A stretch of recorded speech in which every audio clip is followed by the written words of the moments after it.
Hello l'équipe, avant d'attaquer cette vidéo, on voulait vous présenter nos boutiques sur le site Redbubble où vous pourrez retrouver certaines œuvres de la team sans création sans défi. Alors si toi aussi t'as envie d'avoir des t-shirts, des mugs, des coques de téléphone ou même plus encore, n'hésite pas à y faire un tour, on vous met le lien en description. Et pour tous ceux qui souhaiteraient avoir des objets personnalisés comme ce genre de portrait ou ce genre de dessin créé sur mesure, n'hésitez pas à balancer vos idées sur la messagerie privée du compte Instagram sans création sans défi où toute l'équipe se fera un plaisir de réaliser vos projets avec amour et passion.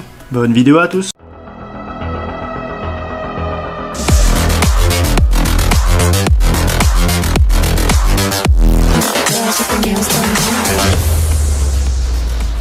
Salut les créateurs! Je vous retrouve aujourd'hui pour un tuto autour d'un sujet qui me passionne. Non, pas les chats, les taches ou le chocolat, mais la couleur, et plus précisément les dégradés. Donc installez-vous confortablement, chasse sur les genoux et gourmandise à portée de main, je vous emmène parcourir Colorland. Je vais commencer par les dégradés unis, ici avec un crayon de bois HB. En me servant du quadrillage de cette feuille, je colorie chaque case en jouant sur la pression exercée sur le crayon. J'effleure le papier sur la première et appuie fortement sur la dernière case. Je vous invite à vous entraîner à colorier des petites cases en variant l'intensité de la pression, légère à forte, et repartir dans l'autre sens, forte à légère. C'est une bonne façon de vous faire la main sur les différentes nuances de gris et d'appréhender les dégradés. Autre technique pour réaliser un dégradé de gris, mais qui demande un peu plus de matériel, et d'utiliser différents crayons de dessin. Vous êtes certainement nombreux à vous être demandé à quoi correspondaient les lettres figurant sur ces crayons. B, HB, F, 2H. Eh bien, je vais vous révéler ce code secret. Ces lettres symbolisent la catégorie de mine à laquelle elle appartient. Grasse, dure, normale. Il y a aussi des chiffres associés à ces lettres, allant de 2 à 9 et déterminant la dureté ou gras de la mine. La gamme débute ainsi à E et B, des crayons très gras foncés, en passant par les normaux FHB jusqu'au H, crayon à mine dure et dont le rendu est clair. Revenons à mes petites cases. J'ai donc utilisé 8 crayons pour ce dégradé, un 6B, donc si vous avez retenu le plus foncé, jusqu'au 2H. Passons à une autre technique qui, je sais, en effraie plus d'un, c'est l'aquarelle. Pourtant, je la recommande vivement pour les débutants. En godet, une petite boîte comme celle-ci est peu onéreuse et vous offre une large palette de couleurs. Quant à la pratique, c'est plutôt simple. Commencez par tremper votre pinceau dans l'eau, puis prenez la couleur dans le godet. Appliquez sur votre feuille et laissez glisser le pinceau. Et comme par magie, un dégradé apparaît. À la différence des crayons gris, l'intensité de la couleur ne va pas être déterminée par la pression exercée sur le pinceau, mais par la quantité d'eau que vous allez mélanger au pigment du godet. Peu d'eau pour une couleur intense et beaucoup pour une légère colorisation. Comme pour les crayons, je vous invite à tester les différentes intensités, soit en coloriant des petites cases si vous êtes fan de pixel art, soit comme ici, en faisant des petites taches.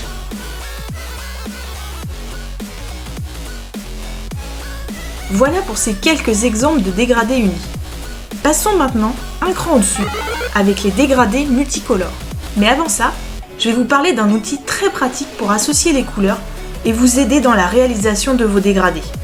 Il s'agit du cercle chromatique. Sous ce nom un peu barbare, se cache une représentation ordonnée des couleurs.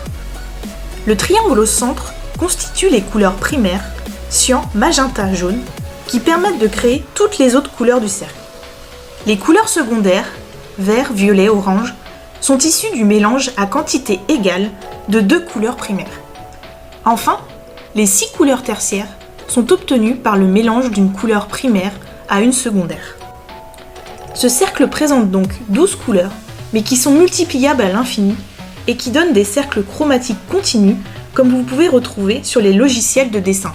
Mais à quoi peut-il bien servir ce cercle ?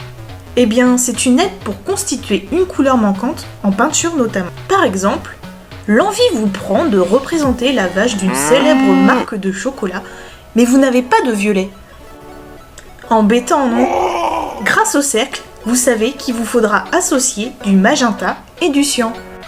Ce cercle permet aussi d'identifier les couleurs chaudes et froides, mais aussi de trouver les couleurs complémentaires. Elles sont à l'opposé sur le cercle, comme le jaune et le violet. C'est très utile de savoir ça pour harmoniser les compositions de nos dessins. Bon, revenons à nos moutons. Ce cercle va nous guider pour constituer nos dégradés. En effet, admettons que je veuille représenter un coucher de soleil. Je sais que ça part d'un jaune vers le rouge. En consultant le cercle, je vois que mon dégradé sera constitué de ces couleurs.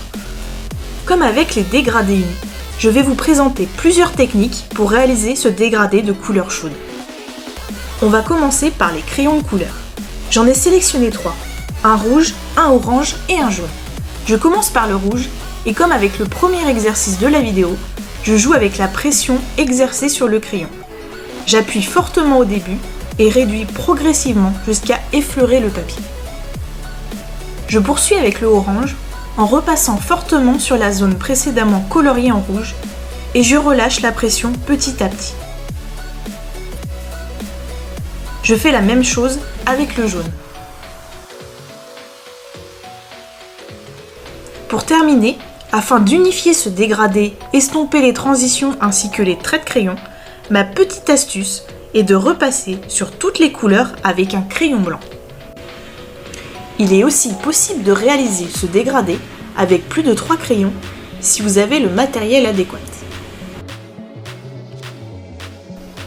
En utilisant la même gamme de couleurs, enchaînons avec une autre technique, les marqueurs à alcool. J'en ai également pris 3. Toute la réussite du dégradé avec ce type de crayon repose sur la rapidité. En effet, pour faire un dégradé sans démarcation où les couleurs se fondent les unes aux autres, il va falloir dégainer vos crayons plus vite que votre main. Je commence une nouvelle fois par le rouge, puis j'enchaîne avec le orange en mordant un peu sur le rouge. Je continue de la même manière avec le jaune. Je repasse un peu l'orange, le rouge et je me sers du jaune, la couleur la plus claire, pour repasser sur l'ensemble pour unifier le tout. Il ne faut pas laisser le temps au marqueur de sécher sur la feuille. Bon, c'est bien joli de vous montrer comment colorier des petites cases et faire des dégradés sur des coins de feuilles, mais passons maintenant à la mise en application de ces techniques sur des dessins. Pour ce faire, j'ai dessiné rapidement une paire de cerises.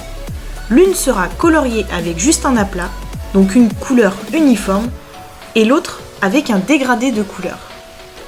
Je choisis pour la première cerise un crayon de couleur rouge et je colorie sans dépasser. Pour la seconde cerise, je sélectionne 3 nuances de rouge et un crayon blanc. Mais il est tout à fait possible, comme nous l'avons vu précédemment, d'utiliser moins de crayons.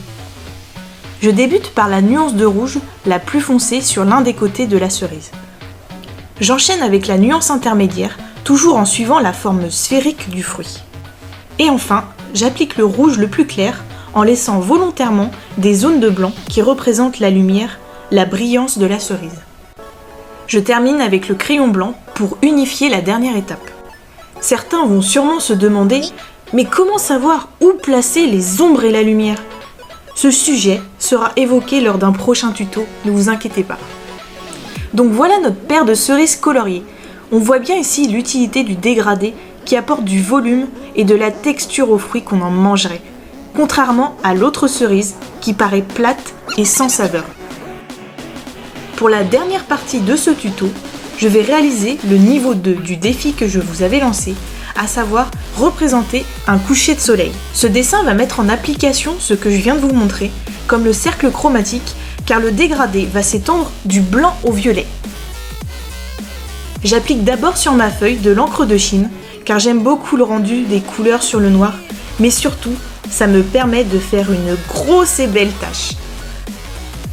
Je vais utiliser une autre technique pour faire ce dégradé, c'est l'encre acrylique qui s'apparente à de la peinture, et en complément du crayon de couleur.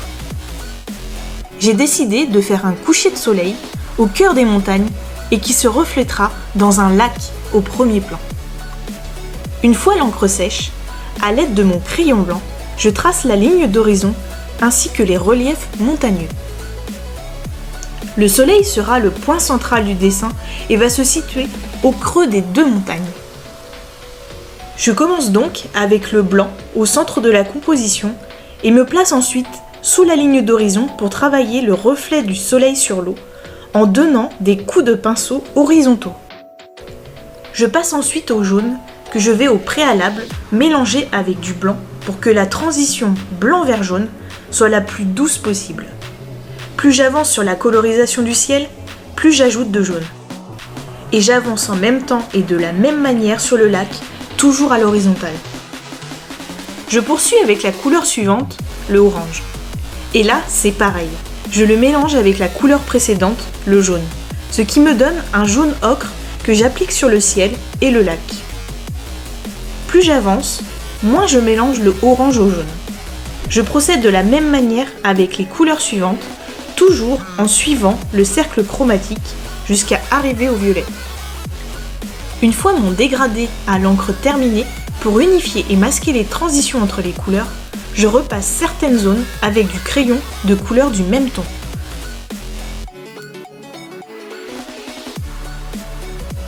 Pour finir, je vais venir apporter du relief et de la lumière sur les montagnes avec un crayon jet blanc que je vais étaler à l'aide d'un pinceau humide. Je peaufine les derniers détails de la roche avec un crayon blanc et un crayon noir. Et voilà pour ce coucher de soleil en pleine montagne. J'espère que ce tuto sur les dégradés vous aura plu, mais surtout aidé pour vos créations. Bien sûr, il existe encore de nombreuses autres techniques et façons de procéder, mais je vous ai présenté ici celles qui me paraissent les plus accessibles. Si vous avez aimé et souhaitez voir plus de contenu de ce genre, je vous invite à vous abonner et à mettre un petit pouce bleu en dégradé sous cette vidéo. Ça nous encourage et c'est une récompense pour le travail fourni. Les commentaires sont là aussi pour recueillir vos impressions ainsi que vos idées pour les prochains tutos à venir. Je vous laisse à vos crayons, pinceaux et autres matériels et que la force de la création soit avec vous.